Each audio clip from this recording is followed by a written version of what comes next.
नमस्कार, न्यूज 24 देख रहे हैं आप। आपके साथ मैं हूं पूजा। खेला हॉबी में आप सभी का बहुत बहुत स्वागत है। बंगाल चुनाव में एससी एसटी का मुद्दा एक बार फिर तूल पकड़ गया है और बीजेपी इस मुद्दे को भुनाने में जुट गई है। शुक्रवार को बीजेपी के राष्ट्रीय अध्यक्ष जेपी नड्डा ने इस मुद्दे पर ममता दीदी को घेरा और उनकी पार्टी को एससी एसटी विरोधी बताया। जेपी नड्डा ने टीएमसी नेता के एससी एसटी के खिलाफ आपत्तिजनक बयान देने पर भी तंज कसा। दरअसल बंगाल में एससी एसटी की करीब आबादी जो है वहां पर 23% है और उनका अच्छा खासा वोट बैंक है। लिहाजा इस बार वो चुनाव में बड़ा खेला कर सकते हैं और यही वजह है कि ना तो बीजेपी और ना ही टीएमसी इस वोट बैंक को छिटकने देना चाहती है।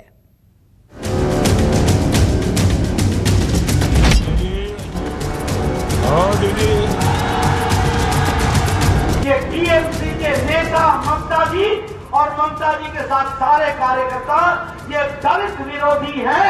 दीदी के करीबी लोग कहने लगे हैं, उनको भिखारी कहने लगे हैं, भिखारी। एससी समुदाय का बहुत बड़ा अपमान किया है। एससी एसटी वोटर बंगाल चुनाव में इन दिनों हर तरफ यही सुनाई दे रहा है। एससी एसटी के मान सम्मान और उत्थान के जोर शोर से दावे किए जा रहे हैं। मंच पर गृह मंत्री हो, प्रधानमंत्री हो या फिर बीजेपी के राष्ट्रीय अध्यक्ष, हर मंच से ये मुद्दा उठ ही जाता है और शुरू हो जाती है ममता दीदी और उनकी पार्टी के नेताओं की जबरदस्त घेराबंदी।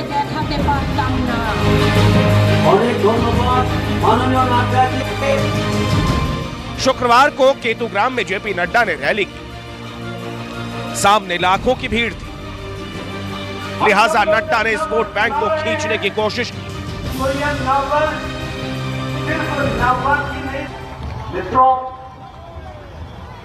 ममता जी और ममता जी के नेता अभी 10 दिन पहले 5 दिन पहले दलितों के लिए इतना अपशब्द कहा जो हम बयान नहीं कर सकते। कहा इनको कितना भी दे दो ये टिक जाते हैं और उसके साथ साथ एक बहुत ही हल्का शब्द का प्रयोग हुआ। लेकिन ममता जी ने आज दिन तक इसकी भर्त्सना नहीं की, इसकी निंदा नहीं की। ये टीएमसी के नेता ममता जी और ममता जी के साथ सारे कार्यकर्ता ये दलित विरोधी हैं, ये हमको ध्यान में रखना चाहिए। ये नमोशूद्र के विरोधी हैं, ये राजवंशी के विरोधी हैं, ये मधुआ के विरोधी हैं। इस बात को हमको समझना चाहिए। अब सवाल यह है कि बंगाल चुनाव में एससी एसटी का मुद्दा बार बार क्यों उठाया जा रहा है।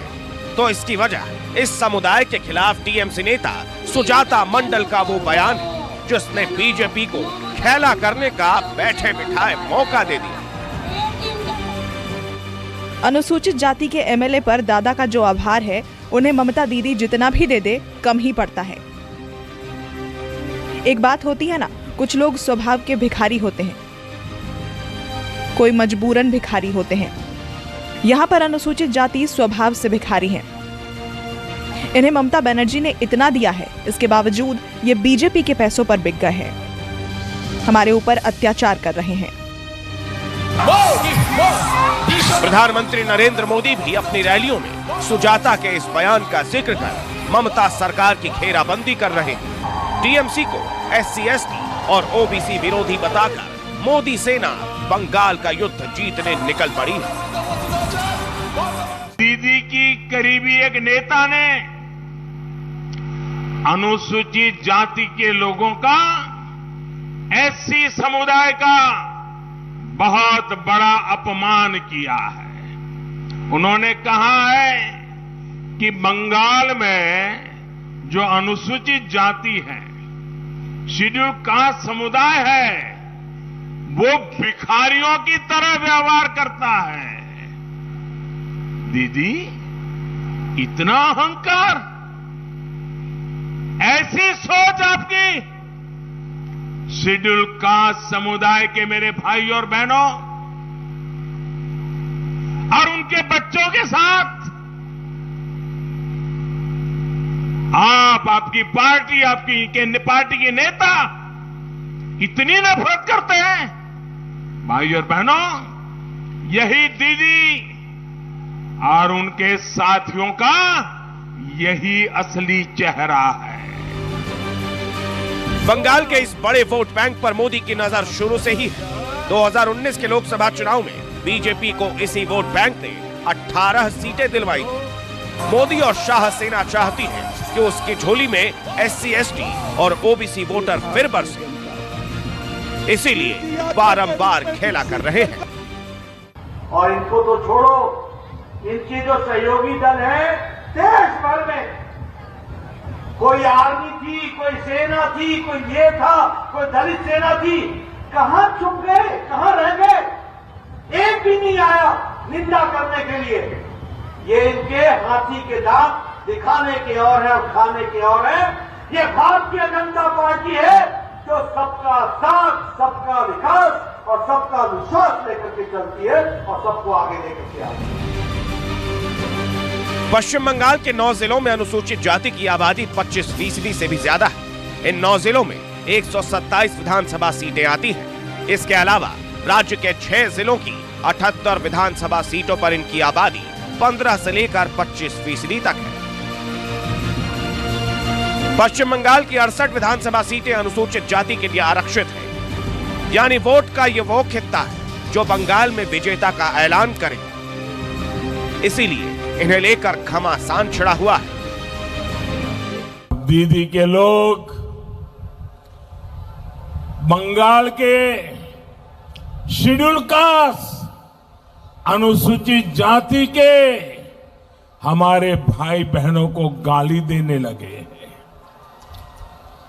SC समुदाय को, अनुसूचित जाति के भाई बहनों को दीदी के करीबी लोग कहने लगे हैं, उनको भिखारी कहने लगे हैं, भिखारी। बंगाल के CM का कोई करीबी इस तरह की भद्दी बातें कर सकता है, इसका अंदाजा न देश को था न बंगाल को। नमस्कार, मैं हूं मानक गुप्ता। अगर आपको हमारा ये वीडियो पसंद आया हो तो इसे लाइक और शेयर जरूर करें और हाँ, हमें सब्सक्राइब और फॉलो करना ना भूलें ताकि आप देश और दुनिया की कोई खबर मिस ना करें। चाहे कोई ब्रेकिंग न्यूज हो या कोरोना वायरस से जुड़ी कोई भी अपडेट, पॉलिटिक्स हो या आपकी जेब से जुड़ी कोई खबर, इलेक्शन की कोई न्यूज हो, कोई कंट्रोवर्सी हो या फिर कोई वायरल वीडियो, सब कुछ मिलेगा News 24 पर। तो जुड़े रहिए हमारे साथ और देखते रहिए News 24।